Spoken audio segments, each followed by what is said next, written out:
This is the Marvelous People Horror Stories Podcast. Welcome, you marvelous person. I'm Robert Crandall, and I'm grateful that you could join me for this episode. We hope you had a Merry Christmas and hope you have a wonderful New Year. I say we, even though it's just me here at the mic, but I also include the voices in my head. Oh, there goes one now. What? I can't understand you. You're breaking up. I only caught something about the horse I rode in on. What? I didn't ride any horse anywhere. Look, I'm very busy right now. Okay, bye. Oh, boy. Well, anyway. This is January, kind of a special month around here at the asylum. This month is my birthday and Edgar Allan Poe's birthday.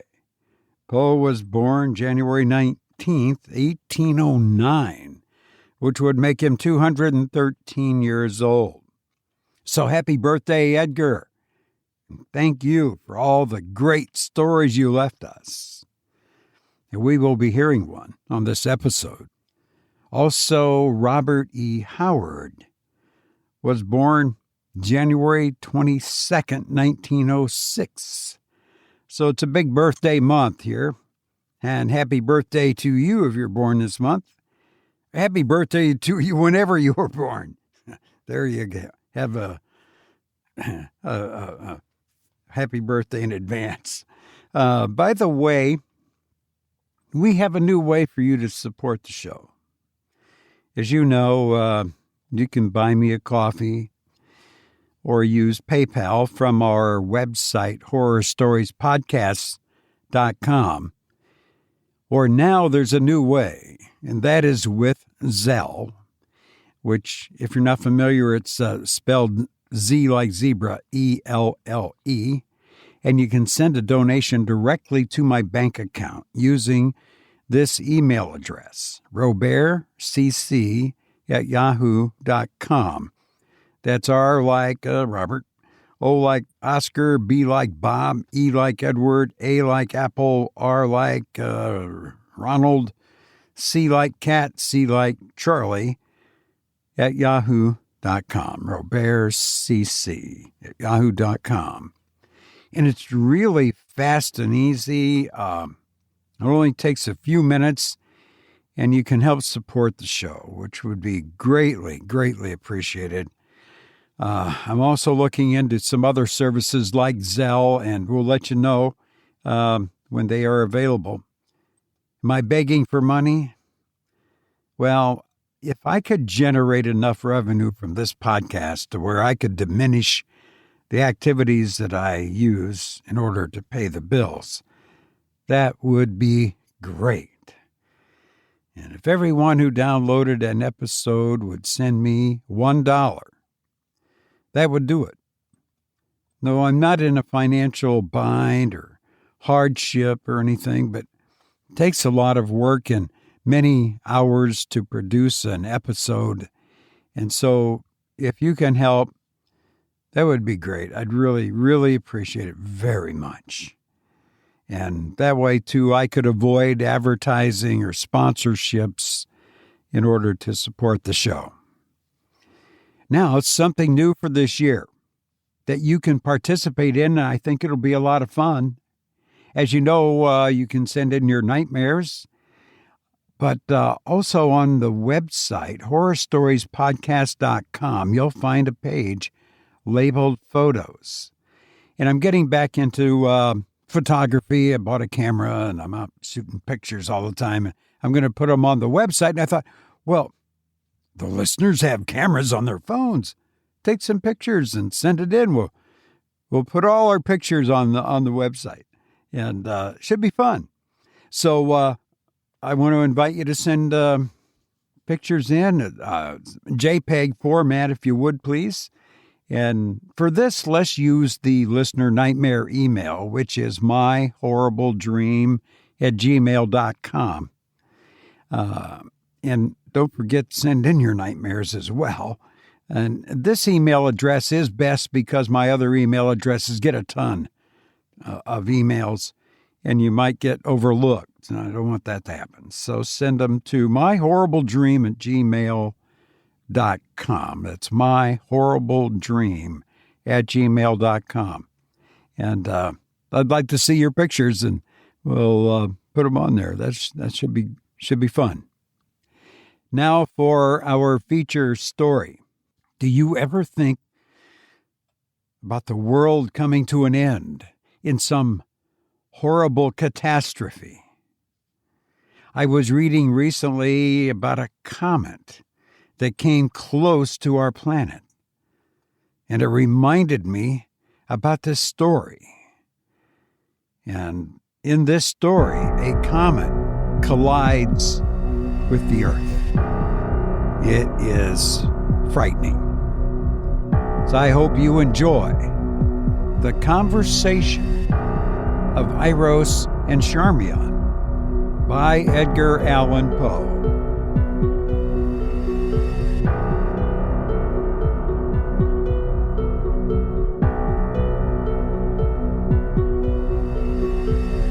I will bring fire to thee. Euripides, Andron. Eiros. Why do you call me Eiros? Charmion. So henceforward you will always be called. You must forget too my earthly name and speak to me as Charmion. Eiros. This is indeed no dream. Charmion. Dreams are with us no more. But of these mysteries, Allan, I rejoice to see you looking lifelike and rational. The film of the shadow has already passed off from your eyes. Be of heart and fear nothing. Your allotted days of stupor have expired, and tomorrow I will myself induct you into the full joys and wonders of your novel existence. Eiros. True, I feel no stupor, none at all. The wild sickness and the terrible darkness have left me, and I hear no longer the mad, rushing, horrible sound, like the voice of many waters.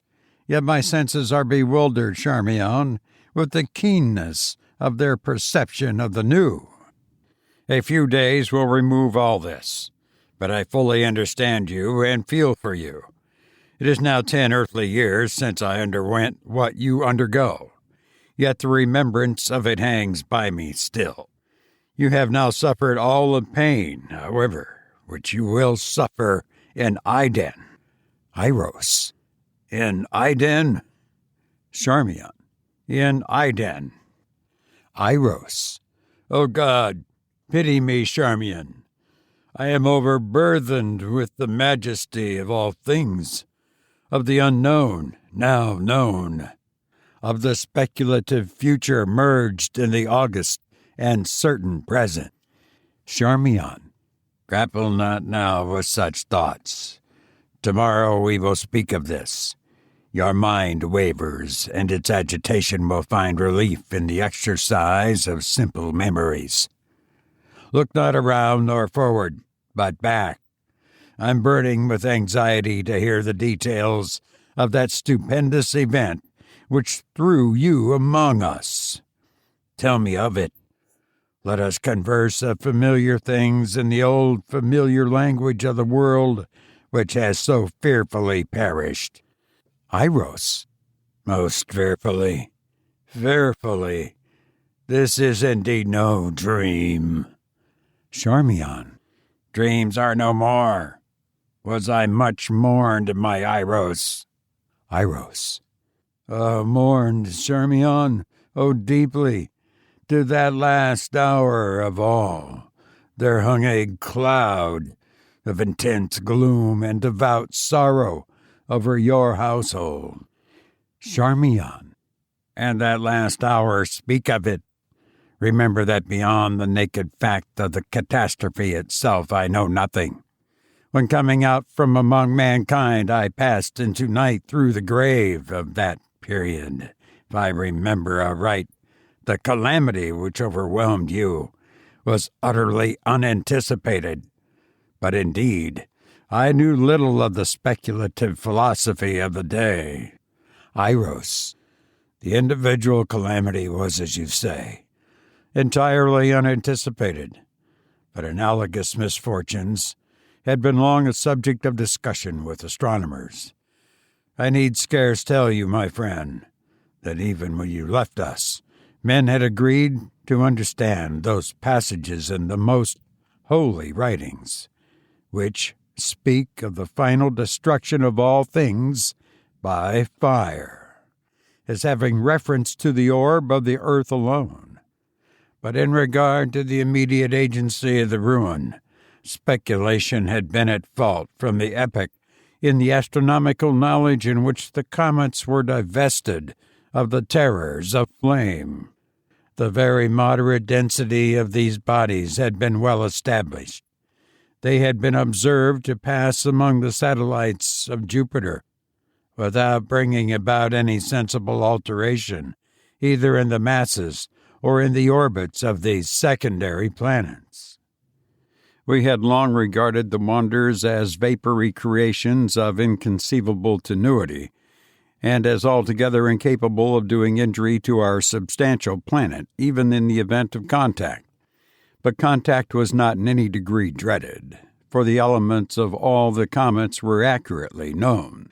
That among them we should look for the agency of the threatened fiery destruction had been for many years considered an inadmissible idea. But wonders and wild fancies had been of late days strangely rife among mankind, and although it was only with a few of the ignorant that the actual apprehension prevailed upon the announcement by astronomers of a new comet, yet this announcement was generally received with I know not what of agitation and mistrust. The elements of the strange orb were immediately calculated, and it was at once conceded by all observers that its path at perihelion would bring it into very close proximity with the earth. There were 2 or 3 astronomers of secondary note who resolutely maintained that a comet was inevitable. I cannot very well express to you the effect of this intelligence upon the people. For a few short days they would not believe an assertion which their intellects so long employed among worldly considerations could not in any manner grasp. But the truth of a vitally important fact soon makes its way into the understanding of even the most stolid. Finally, all men saw the astronomical knowledge lied not, and they awaited the comet. Its approach was not, at first, seemingly rapid, nor was its appearance of very unusual character. It was of a dull red, and had little perceptible train. For 7 or 8 days we saw no material increase in its apparent diameter, and but a partial alteration in its color. Meantime, the ordinary affairs of men were discarded, and all interest absorbed in a growing discussion instituted by the philosophic in respect to the cometary nature. Even the grossly ignorant aroused their sluggish capacities to such considerations. The learned now gave their intellect, their soul, to no such points as the allaying of fear or to the sustenance of loved theory. They sought, they panted for right views. They groaned for perfected knowledge. Truth arose in the purity of her strength and exceeding majesty, and the wise bowed down and adored. That material injury to our globe or its inhabitants would result from the apprehended contact was an opinion which hourly lost ground among the wise, and the wise were now freely permitted to rule the reason and fancy of the crowd. It was demonstrated that the density of the comet's nucleus was far less than that of our rarest gas, and the harmless passage of a similar visitor among the satellites of Jupiter was a point strongly insisted upon, and which served greatly to allay terror. Theologists with an earnest fear enkindled dwelt upon the biblical prophecies and expounded them to the people with a directness and simplicity of which no previous instance had been known. That the final destruction of the earth must be brought about by the agency of fire was urged with a spirit that enforced everywhere conviction, and that the comets were of no such fiery nature, as all men now knew, was a truth which relieved all, in a great measure, from the apprehension of the great calamity foretold. It is noticeable that the popular prejudices and vulgar errors in regard to pestilences and wars, errors which were wont to prevail upon every appearance of a comet, were now altogether unknown, as if by some sudden convulsive exertion, reason had at once hurled superstition from her throne.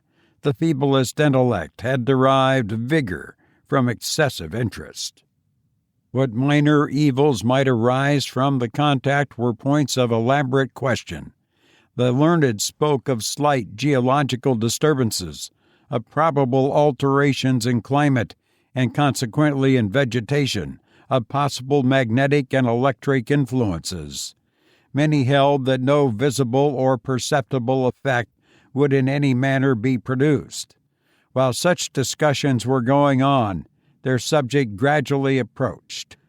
Growing larger in apparent diameter and of more brilliant luster, mankind grew paler as it came. All human operations were suspended. There was an epoch in the course of the general sentiment when the comet had attained, at length, a size surpassing that of any previously recorded visitation. The people now, dismissing any lingering hope that the astronomers were wrong, experienced all the certainty of evil. The chimerical aspect of their terror was gone. The hearts of the stoutest of our race beat violently within their bosoms. A very few days sufficed, however, to merge even such feelings and sentiments more unendurable. We could no longer apply to the strange orb for any accustomed thoughts. Its historical attributes had disappeared. It oppressed us with a hideous novelty of emotion. We saw it not as an astronomical phenomenon in the heavens, but as an incubus upon our hearts and a shadow upon our brains. It had taken with inconceivable rapidity the character of a gigantic mantle of rare flame extending from horizon to horizon. Yet a day, and men breathed with greater freedom. It was clear that we were already within the influence of the comet, yet we lived. We even felt an unusual elasticity of frame and vivacity of mind. The exceeding tenuity of the object of our dread was apparent, for all heavenly objects were plainly visible through it. Meantime, our vegetation had perceptibly altered, and we gained faith from this predicted circumstance in the foresight of the wise. A wild luxuriance of foliage, utterly unknown before, burst out upon every vegetable thing. Yet another day, and the evil was not altogether upon us.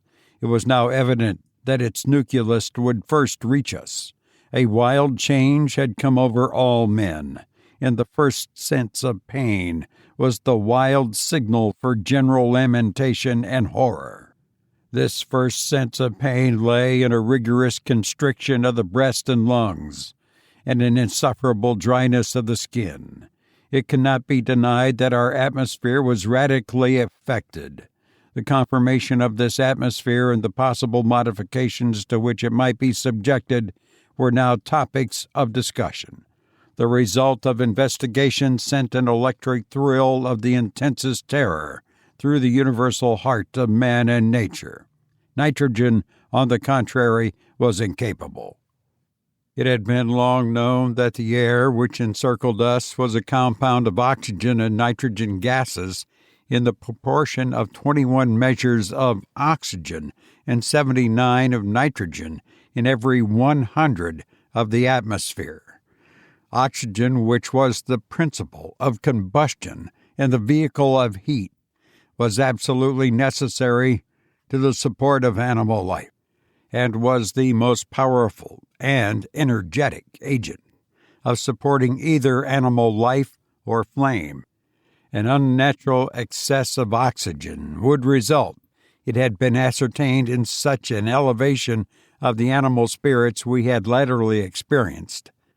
It was the pursuit, the extension of the idea which engendered awe.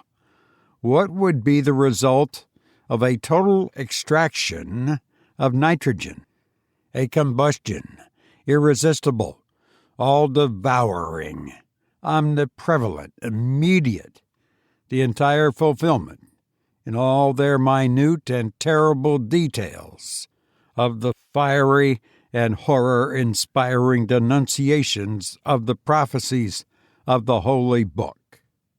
Why need I paint Charmion, the now disenchained frenzy of mankind? The tenuity in the comet, which had previously inspired us with hope, was now the source of the bitterness of despair. In its impalpable gaseous character, we clearly perceive the consummation of fate.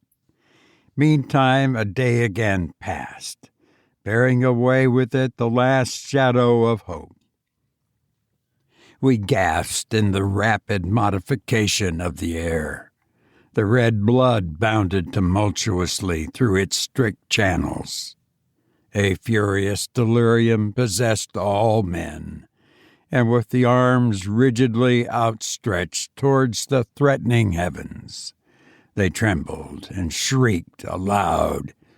But the nucleus of the destroyer was now upon us. Even here in Iden, I shudder while I speak.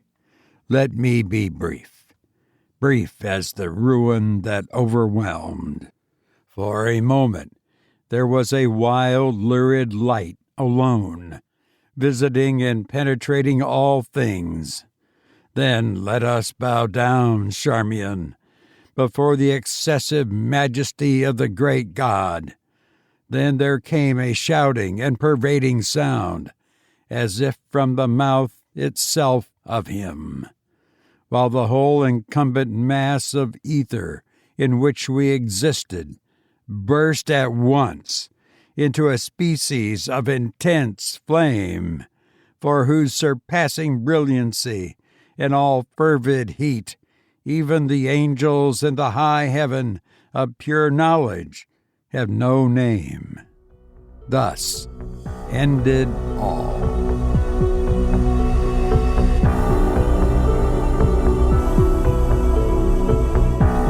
You've been listening to The Conversation of Eiros and Charmion by Edgar Allan Poe, who once said, "I became insane with long intervals of horrible sanity." I've enjoyed being with you for this episode, but now I must go. Please be well, and thank you for listening to me.